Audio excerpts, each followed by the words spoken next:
And we are on. Hey, everybody, Trailer Trash Tim. Hope you all are well. I am outside the camper here, the little Jayco. Marina's inside right now. We pulled our camper down here. Today is Tuesday, I think April 9th, I believe it is. And we came to this beautiful campground. And I've got some beautiful spots that I wish I could show you right now. But it's not only chilly this morning, it's rainy, and I tried to go out to a dock that I'm looking at right now because it's just beautiful. It'd be a beautiful background. We're on the border of Alabama and Mississippi on the Tom Bigby Waterway. Um, but I'm going to make a separate video. I'll tell you what I'm doing. Let me get my camera here. Um, I'm actually making a separate YouTube channel that you may or may not be interested in. Here on the Trailer Trash Tim channel, we just deal with, current events, politics, things of that nature. But two great loves I have, or affections, or hobbies, or whatever you want to call them. One is I am a carnivore, as many of you know. I just eat meat. And another thing that we love to do is go RVing.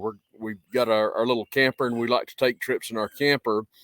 And so I'm going to combine those two things in a separate YouTube channel.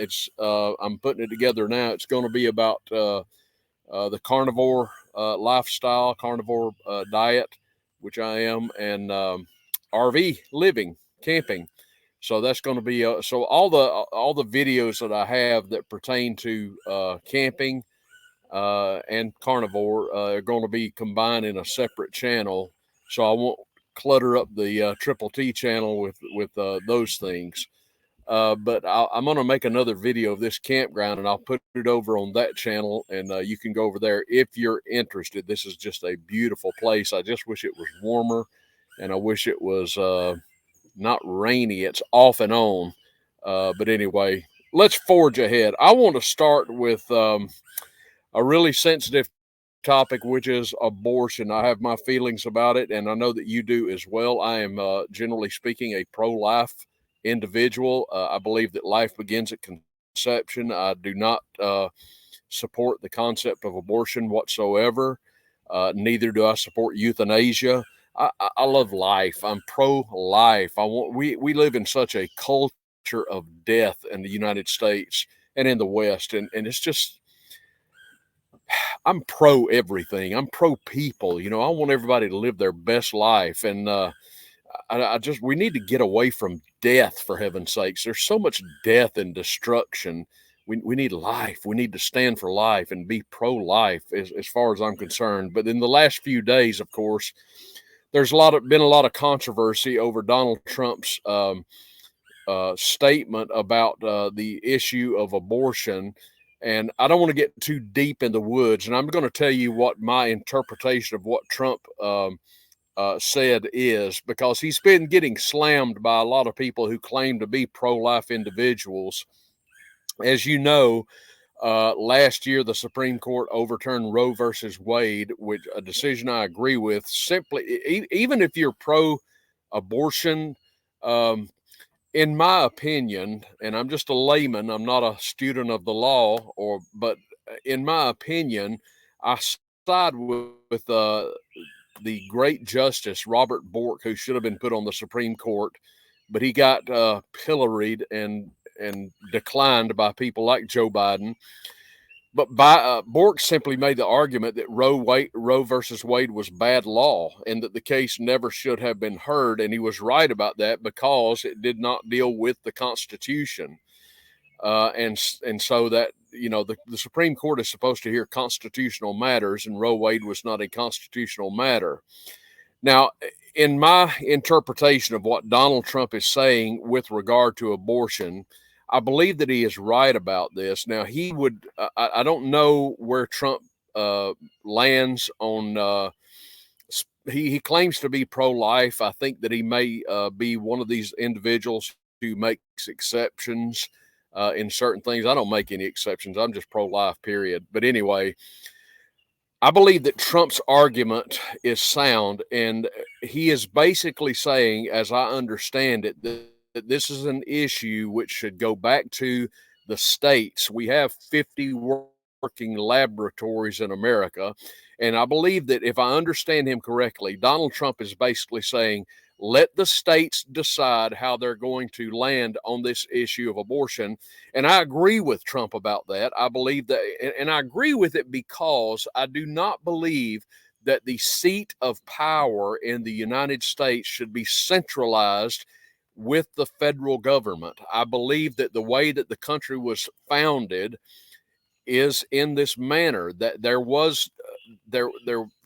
it was set up where states would be distinct from one another, and they could basically make, for the most part, their own laws, and they could, use self-determination, and they could say, here in Alabama, we're going to do these things this way. Over in Georgia, we're going to do things another way. In Texas, we're going to do things our way.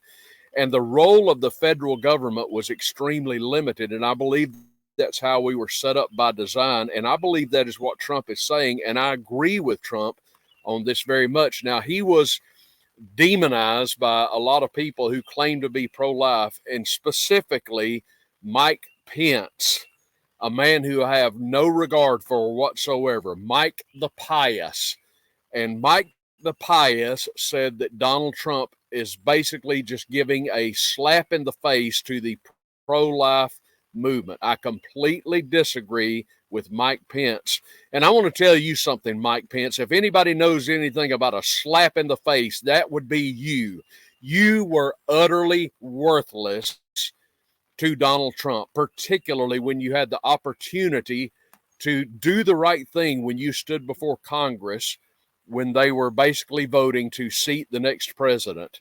You could have been a man, you could have grown a spine, you could have had some guts and done the right thing, but you didn't do the right thing. You slapped Donald Trump in the face.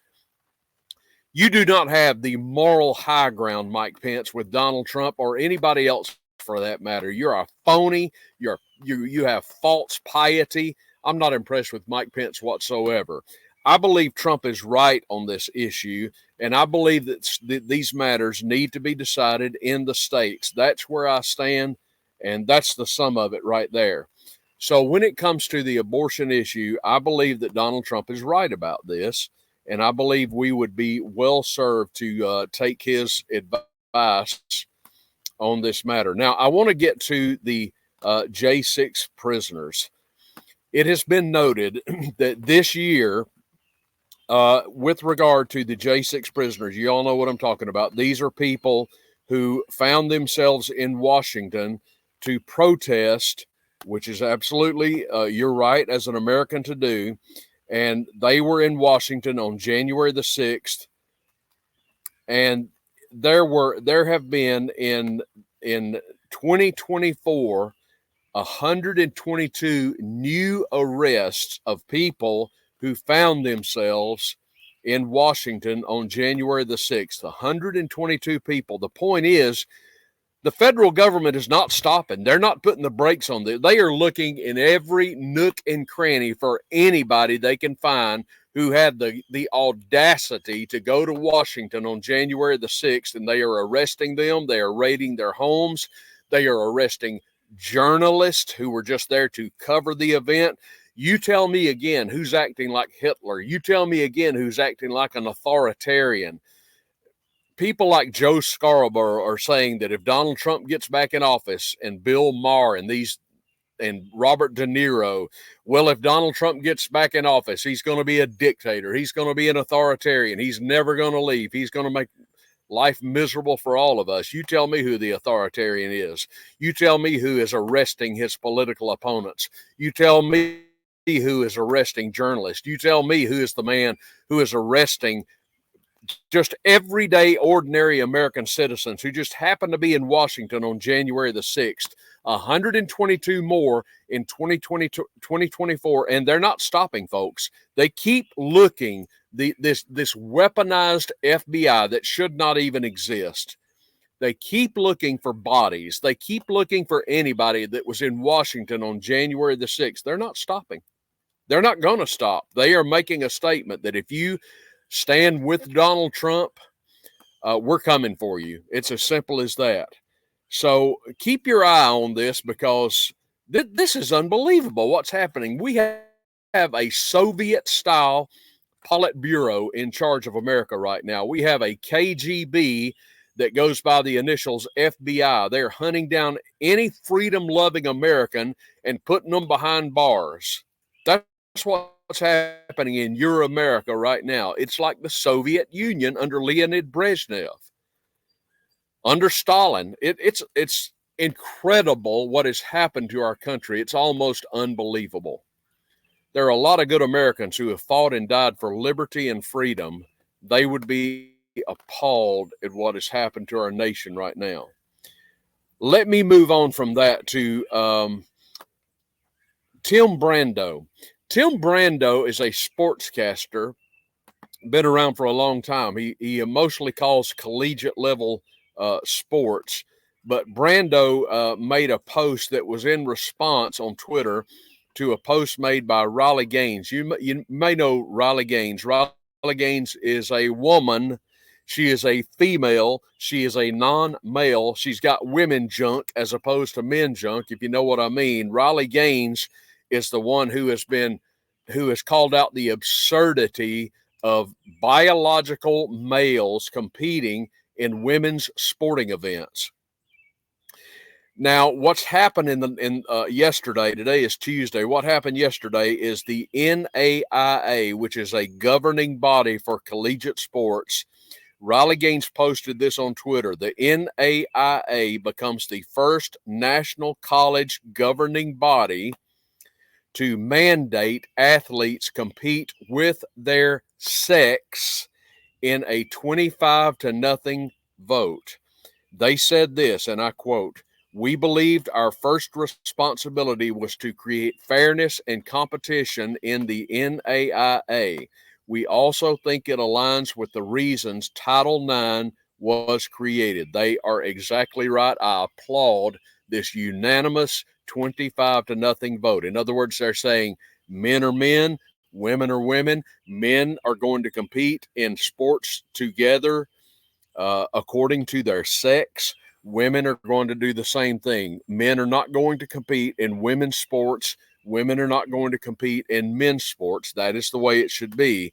And Tim Brando responded to Riley Gaines on Twitter, and he said this, NCAA. Now, NCAA, National Collegiate Athletic Association, that is the largest governing body in collegiate athletics. They have not come out with a similar decision of the NAIA, but Brando said this, NCAA, are you listening, watching, or anything, particularly with the March Madness at its zenith? March Madness is a basketball tournament. It's this that looms that could end all the momentum gained in recent years. It's time to act. Title IX was put in place for women, not biological men identifying as such. That's what Tim Brando said, and he's exactly right. As you know, we've had a swath of men who are inserting themselves, men who like to pretend they're women, inserting themselves into women's athletics, which is totally unfair. It's just not right. And I made a point the other day in a previous video that it is incredible to me that you've got the National Organization for Women on one hand, and they are completely silent. They're as quiet as a graveyard on this issue. I thought they were supposed to be standing up for women. All the gains you've made in recent years for women and women's rights and all this, and they are nowhere to be found on the issue of men competing in women's sports. It's like this: men insert themselves into women's sports, and they are telling the women, oh, by God, yes, we are going to do this. We are going to compete in women's sports. Isn't it a little patriarchal for men to insert themselves in women's sports? And women are just going to have to agree with it? How ironic is this? How absurd is this? Men are showing women who are the real bosses in collegiate athletics, and the NOW has nothing to say about it. The Democrats have nothing to say about it. You don't hear Hillary Clinton saying, ho, ho, ho, wait a minute, this ain't right. You don't see Nancy Pelosi protesting this. You don't see Biden or the Obamas or the Clintons or anybody, any Democrat coming out and saying this isn't right. Men shouldn't be running the show in college athletics, but that's exactly what's happening. Isn't it crazy how this has completely circumvented the women's right, the so-called women's rights movement? And it's only the normal Americans, the conservative Americans, who are saying, hey, this ain't right. This is not fair to women. And it isn't. But that's what's happening. So Riley Gaines is right about this, as is Tim Brando. This ain't going to be a real long video this morning, but that's okay. Listen, I want to get to student loans. Let's say, ladies and gentlemen, that I go to the bank this morning and I take out a mortgage. I go and apply for a mortgage, and I'm going to borrow a few $100,000. And I sign all the contracts, and I sign the loan, and now I own let's say a 30-year mortgage on a property that I've purchased. And I send you my first loan payment. And I say, hey, I need you to make this loan for me. Or maybe I go buy a new truck or something like that. And I send you the coupon book and I say, I need you to make this loan for me. What would you say? You might say, hey, I love you, buddy, but not only no, but hell no. This is your loan. It's got your name attached to it. I see your name attached to this loan. Why are you telling me to pay for it? You see where I'm going with this? The notion that taxpayers should have to pay for your student loans, to me, is patently absurd. Now, I don't believe there should be a student loan program from the federal government in the first place. But I believe every American should do their part to be responsible in their own lives. I went to college. I never asked anybody to pay for my college tuition. I didn't have a scholarship, but I didn't expect, the idea never dawned on me that anybody else would pay for my college education. And I think that to expect the American taxpayers to pay your bills is patently absurd, on not only on student loans, but on anything else for that matter. We need to have a revival of responsibility in America, as well as morality, don't you believe? Now, I feel sorry for people who have student loans because they are insidious. I mean, they're almost impossible to pay off. It's like if you owe money to the IRS, they're going to clobber you with interest. But folks, if you decide to take out a loan, the person who pays your loan should be you, as far as I'm concerned. I have a mortgage. I don't expect anybody else to make my mortgage payment. I make my mortgage payment myself because I'm the one who decided to take out that loan. I am the one who is responsible for repayment of same. I see so many people on social media, former students who are whining and moaning because they can't pay their student loans. Well, brother, sister, why did you take it out? If you can't if you didn't have an idea or a plan for repayment of your loan, why did you take it out in the first place? You have my sympathies. I'm sorry that you've got this student loan. But you know, if I was in over my head on any kind of loan, the only way I know to get out of it is just to go work. That's how I make money, by working, right? And if I wasn't making enough money in my regular job to repay a loan, guess what old Triple T would do? I would do what I was always taught to do by my parents. And that is all I know to do, which is to work, to go and generate income to make good on my financial responsibilities and my payments and my loans. And if I can't do that, then you just don't take out a loan, for heaven's sakes. Cash is king.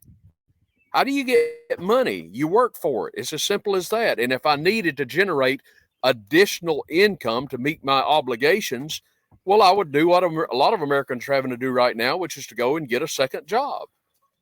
But I am not responsible for your student loans. I am made to be responsible by the federal government, but it's not my responsibility to pay for anybody, or it shouldn't be my responsibility to pay for anybody else's student loans. Now, let's cut to the chase on this thing. How do you avoid student loans? You avoid student loans by not going to college. There used to be this thinking in America that to be successful in life, you had to go to college and get a degree. That is an antiquated idea this day and age, and it is simply not necessary. Not everybody needs to go to college. I can see people going to college if they wish to be, for example, a physician of some kind, or perhaps an attorney of some kind, and they need to go to college and get their undergraduate degree and then go on to law school. I can understand that. There are areas of specialty where you do need a college education. I'm not negating that entirely. But by and large, if I were counseling young men or women today, I would simply say this: I believe your best bet would be to go to trade school, to learn how to do something with your hands, to learn how to weld, or to learn how to be an electrician or a machinist or a plumber or a truck driver. Do you realize that if you could go to a trade school for a year or two, you're going to graduate from that trade school with far less debt, if any at all? Maybe you could pay as you go. Maybe you could go to night school. You could get creative and learn a way and find a way to get a trade like that, maybe even multiple trades, without going into such heavy debt. And in the long run, you would be better off. Think about it. You go to college and you get your undergraduate degree, and you leave college if you have student loans, saddled with debt.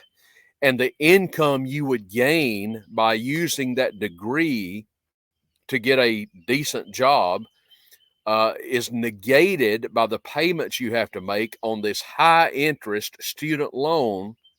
Whereas another person can go to truck driving school and get their CDL and start making good money. And in the long run, they might be better off. I once had a part-time job in a mall I kept for about a year. I had a bill I was trying to pay off, which I did. And this was just a little retail outlet in a mall, in a store in a mall. And there was a young man that I was working alongside. He was in his 20s. This young man was making the same amount of money I was making. This is, I don't know, 15, 20 years ago at least. And I think, if I recall, that we were making, it was $8 and something per hour, maybe $8.50 or $8.75, just a little piddling amount, just to get some pocket money.